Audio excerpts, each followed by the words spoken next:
Hello दोस्तों, welcome to my channel Brain lift.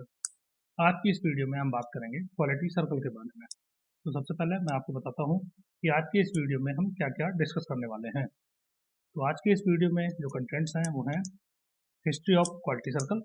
इसमें मैं आपको बताऊंगा कि क्वालिटी सर्कल कब शुरू हुआ और कहाँ शुरू हुआ। दूसरा है डेफिनेशन ऑफ क्वालिटी सर्कल। इसमें हम आपको बताएंगे कि क्वालिटी सर्कल क्या होता है और क्वालिटी सर्कल को और भी किन किन नामों से जाना जाता है। नंबर 3 है स्ट्रक्चर ऑफ क्वालिटी सर्कल। इसमें हम आपको बताएंगे कि क्वालिटी सर्कल का स्ट्रक्चर क्या होता है और उन सभी की क्या क्या रोल और रिस्पॉन्सिबिलिटी होती है। नंबर 4 है क्यूसी मेथोडोलॉजी। इसमें हम आपको बताएंगे कि क्वालिटी सर्कल की क्या क्या स्टेप्स हैं और उन सभी स्टेप्स में कौन कौन से टूल्स और टेक्निक यूज किए जाते हैं। नंबर 5 है बेनिफिट ऑफ क्यूसी। इसमें मैं आपको बताऊंगा कि क्वालिटी सर्कल से ऑर्गेनाइजेशन को और एम्प्लॉय को क्या क्या लाभ होते हैं। तो आइए सबसे पहले जानते हैं हिस्ट्री ऑफ क्वालिटी सर्कल के बारे में। तो क्वालिटी सर्कल को ओरिजिनली डब्ल्यू एडवर्ड्स डेमिंग ने सन 1950 में डिस्क्राइब किया था।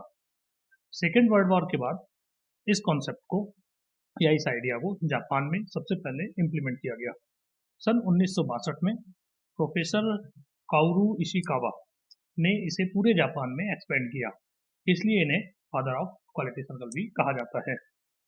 सबसे पहला quality circle the Nippon wireless and telegraph company ने शुरू किया था। अगर हम भारत की बात करें तो भारत में क्वालिटी सर्कल कॉन्सेप्ट को सबसे पहले BHEL रामाचंद्रपुरम हैदराबाद में सन 1981 में शुरू किया गया। 1982 में quality circle forum of India को फॉर्म किया गया। अब भारत में अलग अलग शहरों में या अलग अलग जगह पर QCFI के चैप्टर्स अवेलेबल हैं। अब हम आपको बताते हैं क्वालिटी सर्कल के बारे में। क्वालिटी सर्कल एक स्मॉल ग्रुप एक्टिविटी है जिसमें अलग अलग डिपार्टमेंट के लोग होते हैं जो कि अपने अपने डिपार्टमेंट की क्वालिटी प्रॉब्लम्स को डिस्कस करते हैं और उन्हें सॉल्व करते हैं। क्वालिटी सर्कल को और भी अलग अलग नामों से जाना जाता है, जैसे स्मॉल ग्रुप्स या action circles, excellence circles, human resources circles, productivity circles. चलिए अब हम आपको बताते हैं क्वालिटी सर्कल। क्वालिटी सर्कल को अब हम कुछ बुलेट पॉइंट से समझते हैं। क्वालिटी सर्कल 6 से 8 एम्प्लॉयज का एक ग्रुप है जो कि सेम वर्क एरिया से बिलोंग करते हैं। इसमें फैसिलिटेटर टीम को ट्रेन करता है और उनकी हेल्प करता है। टीम मेंबर्स रेगुलर बेसिस पर मीटिंग करते हैं, वर्क रिलेटेड प्रॉब्लम्स को सॉल्व करते हैं। टीम मेंबर्स का जो ग्रुप है वो वॉलंटियरी ग्रुप होता है। इसमें ग्रुप मेंबर्स को किसी भी ग्रुप मेंबर को फोर्सफुली या जबरदस्ती शामिल नहीं किया जाता है, ये वॉलंटियर मेंबर्स होते हैं। ये सभी टीम मेंबर्स सिमिलर टास्क पर काम करते हैं और एरिया ऑफ रेस्पॉन्सिबिलिटीज को भी शेयर करते हैं। अब मैं आपको बताता हूँ क्वालिटी सर्कल के स्ट्रक्चर के बारे में। तो क्वालिटी सर्कल में सबसे ऊपर आते हैं, अगर क्वालिटी सर्कल स्ट्रक्चर की बात करें तो उसमें सबसे ऊपर आता है टॉप मैनेजमेंट। टॉप मैनेजमेंट जो है वो QC को सही संचालित करने के लिए जो भी आवश्यक सहयोग है वो प्रदान करता है और मेन एक्टिविटीज के समय QC प्रेजेंटेशंस को अटेंड भी करता है। इसके बाद स्ट्रक्चर में आता है स्टीयरिंग कमेटी। इसे काउंसलिंग कमेटी भी बोलते हैं। इसमें मेनली डिपार्टमेंट हेड्स होते हैं जो कि क्वालिटी सर्कल एक्टिविटीज पर नजर रखते हैं और जरूरत पड़ने पर टीम की काउंसलिंग भी करते हैं। इसके बाद इसमें आता है कोऑर्डिनेटर। कोऑर्डिनेटर जो है वो एक ऑर्गेनाइजेशन लेवल पे बनाया जाता है। तो इसका काम होता है कि ऑर्गेनाइजेशन के अंदर जितनी भी QC सर्कल या QC सर्कल टीम्स चल रही हैं उनके साथ कोऑर्डिनेट करना। इसके बाद फैसिलिटेटर होता है। फैसिलिटेटर हर टीम का एक अलग अलग अलग फैसिलिटेटर होगा। तो फैसिलिटेटर का कार्य होता है कि कृषि एक्टिविटीज को सपोर्ट करना और उन्हें बढ़ावा देना। इसके बाद टीम लीडर होता है जो कि टीम को लीड करता है और सभी मेंबर्स की रोल और रिस्पॉन्सिबिलिटीज को डिसाइड करता है और उनको रिव्यू करता है। इसके बाद इसमें टीम मेंबर्स होते हैं। तो टीम मेंबर्स का काम है जो भी QC लीडर या जो किसी मीटिंग्स में जो भी रोल और रिस्पॉन्सिबिलिटी या जो भी एक्टिविटीज उनको असाइन होती हैं उनको टाइमली कंप्लीट करना और उनका रिव्यू करना। इसके बाद इस पे आते हैं नॉन मेंबर्स या पोटेंशियल मेंबर्स। ये वो लोग होते हैं जो डायरेक्टली QC टीम से या क्वालिटी सर्कल से जुड़े हुए नहीं होते हैं लेकिन अपने इनपुट्स इस एक्टिविटी में देते रहते हैं। चलिए अब हम आपको QC मेथोडोलॉजी या क्वालिटी सर्कल स्टेप्स के बारे में बताते हैं। क्वालिटी सर्कल एक्टिविटी को 12 स्टेप्स में बांटा गया है। ये स्टेप्स हैं, number 1 identification of problem, Number 2, selection of problem. Number 3, define the problem. Number 4, analyze the problem. Number 5, identification of the causes. Number 6, finding out the root cause. Number 7, data analysis. Number 8, developing solution. Number 9, foreseeing probable resistance. Number 10, trial implementation. Number 11, regular implementation. And number 12, follow up and review. तो ये 12 steps हैं जिनमें quality circle activity को कटा गया है। अब अगर हम पीडीसीए साइकिल के हिसाब से इन एक्टिविटीज को बांटना चाहें तो नंबर 1 से नंबर 3 ये जो एक्टिविटीज हैं ये आती हैं प्लानिंग के अंतर्गत, एंड नंबर 4 टू नंबर 8 ये एक्टिविटीज आती हैं डू के अंतर्गत। नंबर 9 एंड 10 ये आती है चेक के अंतर्गत, और नंबर 11 एंड 12 ये आती है एक्ट के अंतर्गत। तो इस तरह हम अपनी क्वालिटी सर्कल स्टेप्स को पीडीसीए साइकिल में भी बांट सकते हैं। अब हम आपको बताते हैं इन सभी स्टेप्स के बारे में और इन स्टेप्स में कौन कौन से टूल्स और टेक्निक यूज होते हैं इसके बारे में। तो सबसे पहला स्टेप है identification of work related problem. इस स्टेप के अंतर्गत हमें सबसे पहले अभी जितनी भी प्रॉब्लम्स या हमारी जो क्यूसी टीम है या जो सीएफटी टीम है, ये सारी टीम मेंबर्स ज्वाइंटली एक प्रॉब्लम की लिस्ट तैयार करते हैं। तो इसमें क्या है, सभी मेंबर्स जो हैं वो अपने अपने इनपुट देते हैं और उसके बेसिस पे प्रॉब्लम की एक लिस्ट को तैयार किया जाता है। इस स्टेप में जो टूल और टेक्निक्स यूज होते हैं वो है ब्रेनस्टॉर्मिंग एंड फ्लो डायग्राम। दूसरा स्टेप है सिलेक्शन ऑफ प्रॉब्लम। अब हमने जितनी भी प्रॉब्लम्स को आइडेंटिफाई किया है उनमें से किसी एक प्रॉब्लम को हमें सिलेक्ट करना है। तो सिलेक्ट करने के लिए हम सबसे पहले क्या है, प्रॉब्लम्स को ए बी सी कैटेगरी में डिवाइड करते हैं या कैटेगराइज करते हैं। ए बी सी कैटेगरी क्या होती हैं? तो ए कैटेगरी में वो प्रॉब्लम्स आती हैं जिनको हम खुद से सॉल्व कर सकते हैं। बी कैटेगरी में वो प्रॉब्लम्स आती हैं जिनको सॉल्व करने के लिए हमें अदर डिपार्टमेंट्स की या अदर टीम्स की सपोर्ट की जरूरत पड़ती है। और सी कैटेगरी में वो प्रॉब्लम्स आती हैं जिनको सॉल्व करने के लिए हमें मैनेजमेंट के सपोर्ट की जरूरत पड़ती है। तो हम प्रॉब्लम को सिलेक्ट करने के लिए सबसे पहले प्रॉब्लम्स को एबीसी कैटेगरी में डिवाइड करते हैं और फिर उनको रेटिंग और रैंकिंग मेथड से प्रॉब्लम को सिलेक्ट करते हैं। इसमें हम प्रेफर करते हैं कि हम ए कैटेगरी की प्रॉब्लम को ही सिलेक्ट करें, और जो भी प्रॉब्लम हम सिलेक्ट करते हैं फिर उसे हम अपने कोऑर्डिनेटर को पास में रजिस्टर कराते हैं।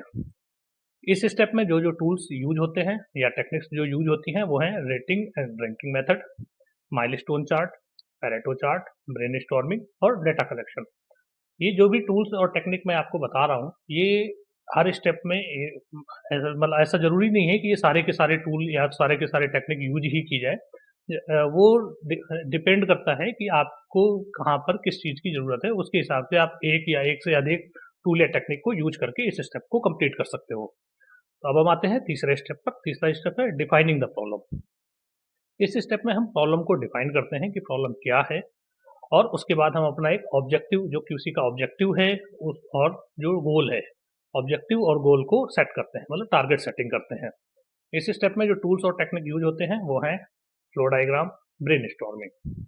अब हम आते हैं चौथे स्टेप पर। चौथा स्टेप है एनालाइज द प्रॉब्लम।